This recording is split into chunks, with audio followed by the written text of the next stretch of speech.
So our behavior actually comes from a number of different places. First of all, it depends on what system of the brain we're operating from. The brain has two systems, and I'm going to be talking a little bit more about that. It's also driven by our emotional needs, the predominant needs that we have, and each of the different personality types and striving styles has a different need, predominant need, that causes them to behave and act the way they do. When we're born, we have two different systems that are going to be operating in our brain, and the pathways are there for them to develop. We don't have to do anything for these systems to develop. But the brain that is already developed comes from our emotional and our instinctual brains.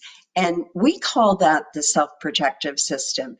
In human beings, our self-protective system develops first to ensure that we actually survive the first phase of our life, the developmental dependent stage that all of us go through, where we have to use our emotions and we have to use certain behaviors to alert our caretakers as to what it is we actually need. It's not until later in our psychological development that we start building neural pathways to our rational brain. This is why the ever important time when we're young through 0 to puberty, our parents play a role in providing us that executive function, the rational brain function that is not yet developed in children. And so that self-protective system of the brain is always firing. We're operating on emotion. We're using emotional reasoning.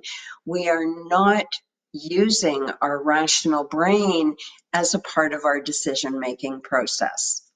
Now, we have the ability to go in and out of these systems at any given time. And the more as human beings we are getting our needs met, the more we will be operating from our authentic self and our self-actualizing system. So today's challenge for you, should you choose to accept it, to observe what brain system you are currently operating from. Are you thinking fear thoughts? Are your needs being frustrated?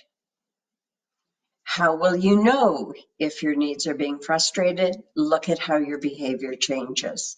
Because when we're in our self-actualizing system, there's this sense of well-being, of calmness, of peace, of purposefulness. In our self-protective system, we're wound up. We're going at a faster pace. We have experiences of anxiety, or we have experiences of no emotion at all, where we're feeling relatively cut off from our emotional experience. So take a moment to check in, observe your behavior, and write down any behavior that you feel you've done that's been caused by fear. Really do get to know the triggers into your self-protective behaviors, because we can't change the behavior of others, but we can really diffuse the triggering mechanisms in ourselves that cause us to be reactive.